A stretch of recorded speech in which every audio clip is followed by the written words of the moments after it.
Hey everybody, how's it? Aloha, this is Geebz. Good morning!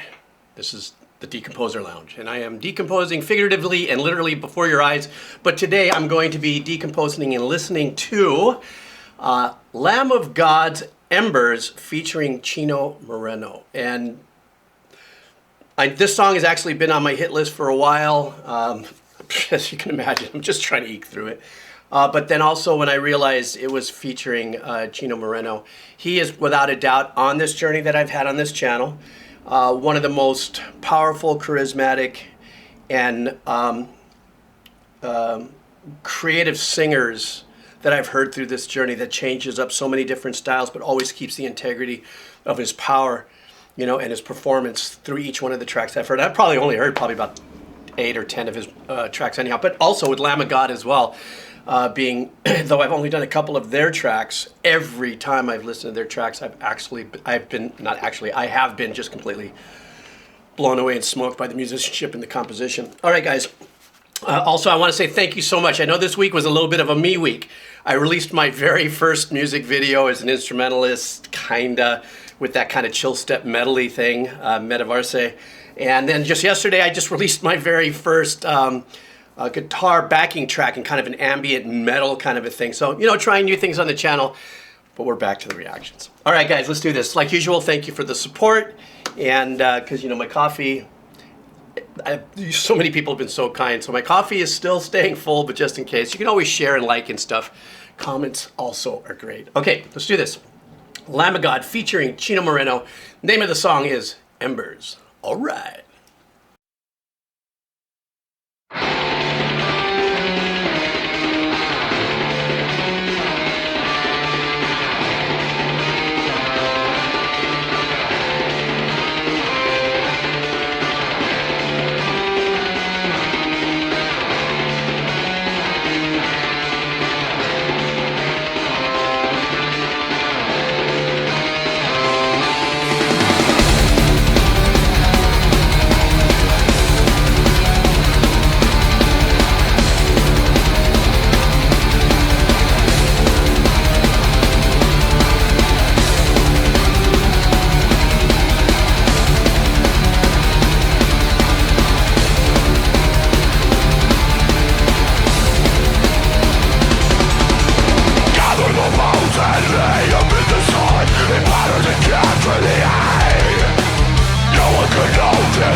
So freaking badass. I don't even know where to start. I'm not going to make it too long because I want to get into this because I'm waiting also for Chino to jump in.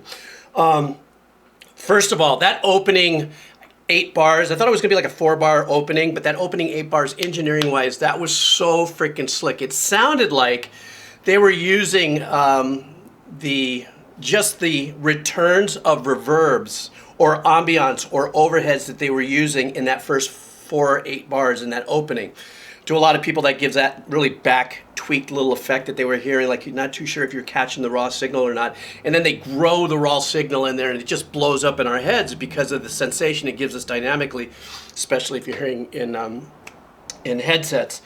The guitar playing, it sounds like it could be in drop D, And so obviously that bottom note, it could be. I'm not in front of my guitar or anything, but let's just say it is, just in case. So the use of that in the chug at the beginning of the riffs, I mean, obviously is digging us into the roots, but my God, these guys have incredible turnaround riffs, arrangements in that. So, and they're so powerful but so subtle, you know. And then the engineering, of course, and the sounds of the guitars are, once again, is something that I chase. And I can't get anywhere near it, but then I don't have amps and whatever the case is. Once again, the vocals on this, I don't have any issue with these types of vocals. I know some people go, come on, come on, come on. How do you really feel about the, you know, the growling and the screaming and that kind of performance? I go, you know what? It's an actual part of the artwork, and it's part of the band. It's part of the expression. It's part of the power, you know? So anyhow, I just wanted to keep going, but I just wanted to get back into this. And the drumming too, that's another thing really quick. I love it when bands will go standard time, double time, cut time. And especially when the cut time is like the half the beat, for those of you who don't know. You know, when they do that, and then obviously, you know, regular time is, and then double time, that's what it sounds like to me. But when they bring it back down into cut time, but they keep the intensity of the riffs going at full speed, at their regular speed as they had already set, and also by the drummer still keeping in the fray a lot of work happening on the cymbals and hi-hat and stuff like that to keep that, you know, still chase the integrity of the rhythm driving forward. Anyhow, blah, blah, blah. I'm expecting to hear Chino soon, so I'm just going to shut up. We're going to go through the rest of this. I'm not going to say anything till the end of the song. Let's do this. All right.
Oh, listen to that bass. Now they could have kept, I don't know, maybe this is a fade out, another part of a track or something.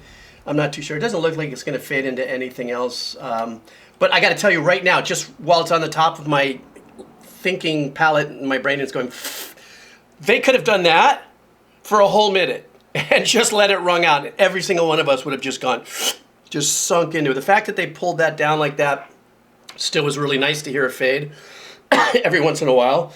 And I loved how they prepared the section for when Chino came in. They pulled it back and they made it a lot more ethereal sounding. You know, the changes weren't as aggressive and as powerful. And what a great compliment in vocals between the both of them. You know, in tone and everything like that. I mean, it just sounded fantastic, and it kept the integrity all the way through. And like I said, one of the more powerful things about Lamb of God that I really, really, really love is their rhythmical arrangements in their instruments. So I know sometimes I say rhythmical arrangements. Most people think of drums and stuff. No, I'm talking about the arrangements of the guitar and the bass, and that bass sounded so unreal. And whenever you see me doing this, I don't even know if they're picking. They could be picking and all that, but when you see me do this, you just know that just my shark fin went whoop, because you know, this is this thing about the bass. I guess in my next life, I'd like to be a bass player. Anyhow, this was absolutely sick. Tell me how you felt about this track. I don't know. It doesn't tell me here when this album was released. Maybe it does. Stand by. Give me a second here.